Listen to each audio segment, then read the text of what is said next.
Welcome to Dating and Marriage YouTube channel. Today we'll be discussing love language. What is love language, you may ask? Well, love language is a concept that couples give love to each other in ways that best suits them. The 5 types of love languages are acts of service, words of affirmation, physical touch, receiving gifts, and quality time. Having love languages is very important in a relationship, as you can reach your significant other on a deeper level and there is better understanding. Let's break down these 5 love languages and how they can be used in a relationship. Acts of service.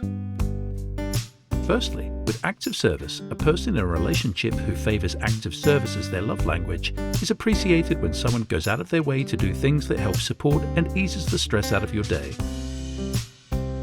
It can be the simplest things such as taking out the garbage or cleaning up the house. Things that you were dreading to do and your significant other decided upon themselves to assist goes a long way as an act of service.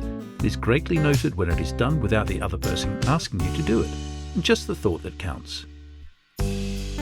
Some examples of acts of service you can do for your significant other is driving them to places and picking them up, going in the grocery for them, or picking up things for their house, making them something to eat.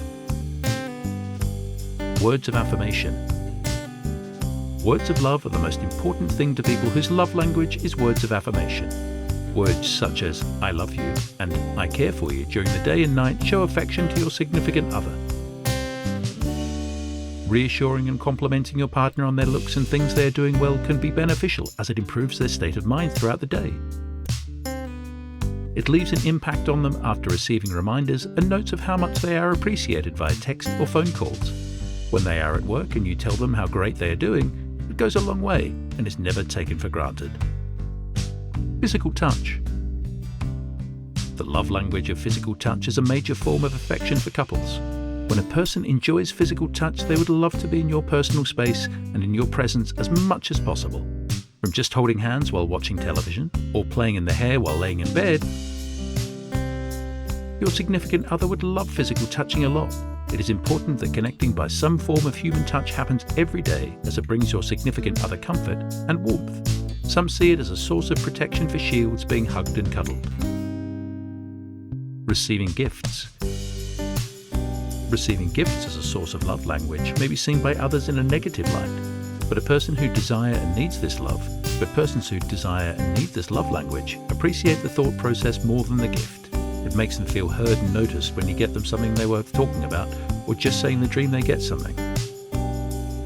Something as simply buying them chocolate because you remembered them saying earlier in the day they were feeling for chocolate. Or buying them a watch because they stated they love the traditional way of looking at the time and not through a phone. They will appreciate that you went out of your way to get them a present they were speaking to you about and not expecting to get it. Quality time. Quality time is a love language for people who wish to spend all their leisure time with the people closest to them. They choose to ignore distractions or things that will take them away from their attention from their significant other in order to spend quality time with them. It does not matter when or where, but as long as you are together with each other. From a simple walk in the park just reminiscing or speaking on future goals. Going to the beach to bask in sunshine or sip on some drinks. Or simply just staying at home playing video games or board games together and bonding. The most key aspect is the togetherness. In a relationship, it is important to discuss love languages. When you find your significant other's love language, it helps you keep the spark in the relationship alive. There is always something new you can experience together through learning through each other's wants and needs. Lack of communication and love languages can cause unnecessary issues that could be easily avoided. It would become a better bond with love languages. Thank you for watching this YouTube video. Comment below on what are your love languages. See you next time for more advice.